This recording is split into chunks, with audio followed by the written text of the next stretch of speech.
The world's biggest serial killer would probably never be caught if he knew how to use a computer. Imagine a person doing serial killing who is a friend of his own victim, a well-known name in the city, and on top of that, a doctor. This is the amazing story of Dr. Harold Shipman, who used his clinic not to save his life, but to kill himself. In a small town called Hyde in England, where only 30,000 people live, he did serial killing under everyone's noses for 23 years. Even after putting more than 250 people to sleep, no one doubted Dr. Harold Shipman, and probably never would have, if he hadn't made a small mistake. What was the reason for killing people? Why wasn't he caught for so long?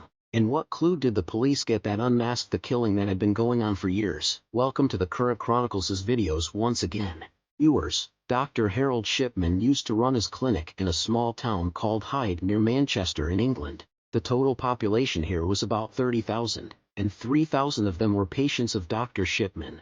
The doctor mostly targeted patients who lived alone and were very old. No one could even suspect their death. Dr. Shipman gave as much time as possible to those patients, even by going to their homes. He would listen to them to lighten the burden on their hearts, and make them feel that even though they were alone, Dr. Shipman was there to listen to them. Some patients even trusted Dr. Shipman so much that they even gave him the keys to their homes. Because of this attitude of his, he had become quite famous in Hyde, because people thought that Dr. Shipman only treated old people through talks. But under the guise of all this, Dr. Shipman used to get all their details out through talks. Who is alone at what time, who has how much wealth and property, who comes to the house and where do the relatives live. When Dr. Shipman was satisfied, he would overdose his patient with medicine and kill him. Now, because those patients were already more than 80 years old, no one had any doubt about their death. This went on for many years. No one doubted them, except until he himself made a mistake. Dr. Shipman started his career from a town called Pontefract, 70 kilometers away from Hyde,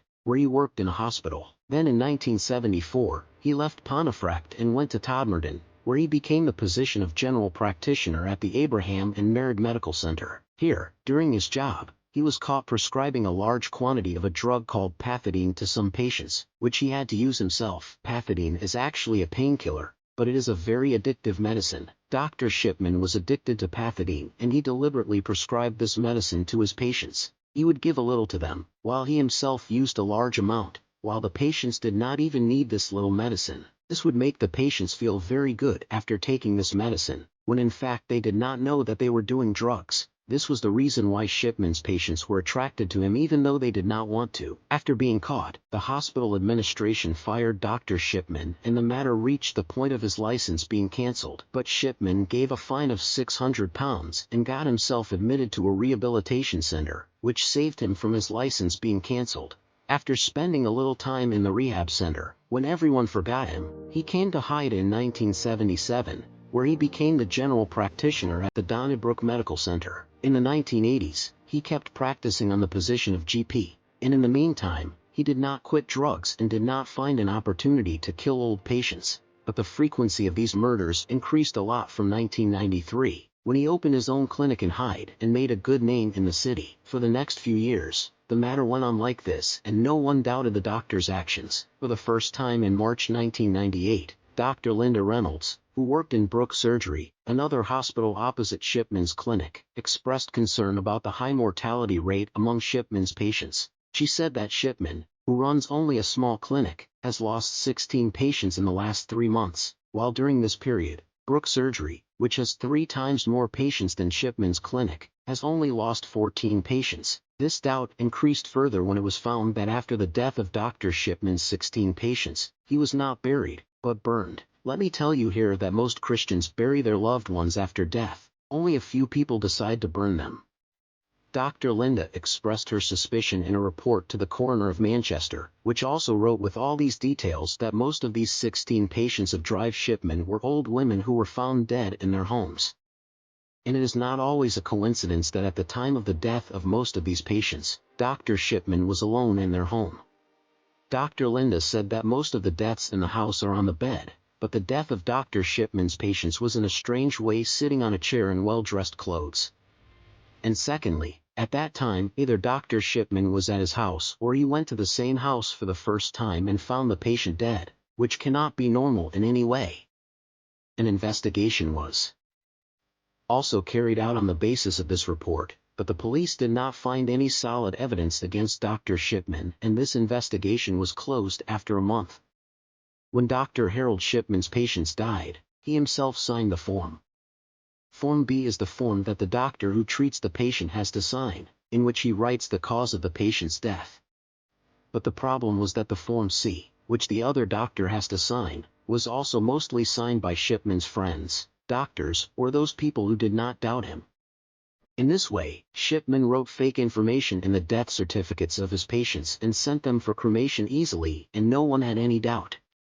Due to this process, many deaths remained uninvestigated, and this was the reason that Shipman was able to hide his murder easily. After the investigation was closed, Shipman put 3 more people to sleep, but the time to be caught was not far. Shipman's last victim was Hyde's former mayor, 81-year-old Kathleen Grundy, who died in her own house on June 24, 1998.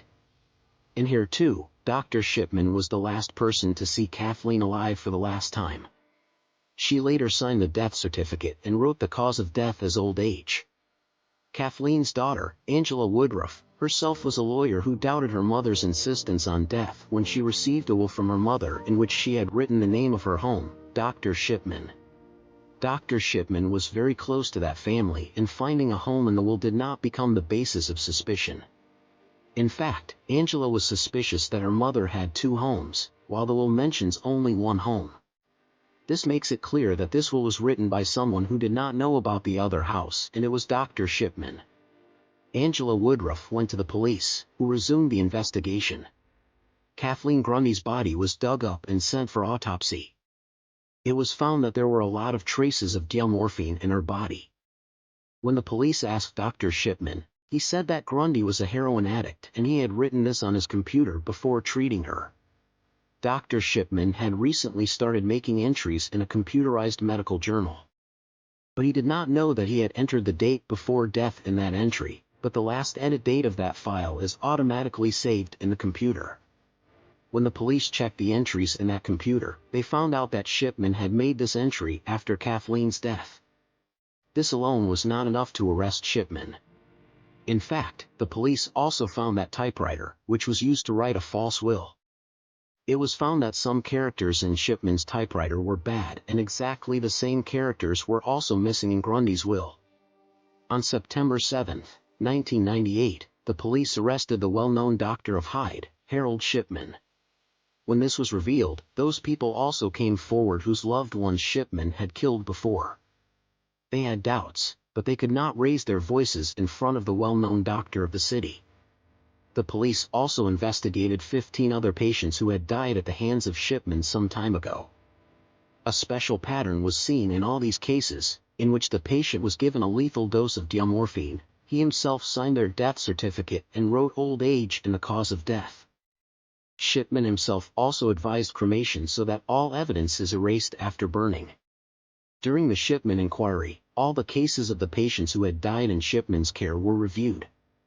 The inquiry team investigated all those documents, death certificates, and medical records that Shipman had handled. In addition, those people's families were also interviewed, whose relatives were Shipman's patients, and some bodies were taken out and their forensic post-mortem was also done. This process was very detailed, and during this time it was found that Shipman has killed a total of 218 patients from 1975 to the time of arrest. This is a confirmed number, but in many cases they were not confirmed due to lack of evidence. It is assumed that this number can be up to 260. The court sentenced Shipman to 15 death sentences for 15 deaths, that is, he will not be released from jail as long as he is alive. But in 2004, he tied a bedsheet to his cell and hanged himself. After his death, a colleague in his jail discovered that Shipman had actually killed 508 people, not 218 or 260. And Shipman himself told him this. But the real reason for Shipman's so many murders has not been revealed to date. Some people call it a psycho, some say it's a way to make money, and some people also understand the effect of Shipman's mother's death. Because his mother, who was a cancer patient, was given morphine as a painkiller. Experts believe that perhaps Shipman also wanted to see his patients dying by giving morphine in the same way. I hope you will like and share this video of the current Chronicles. Thank you very much for your loving comments. See you in the next great video.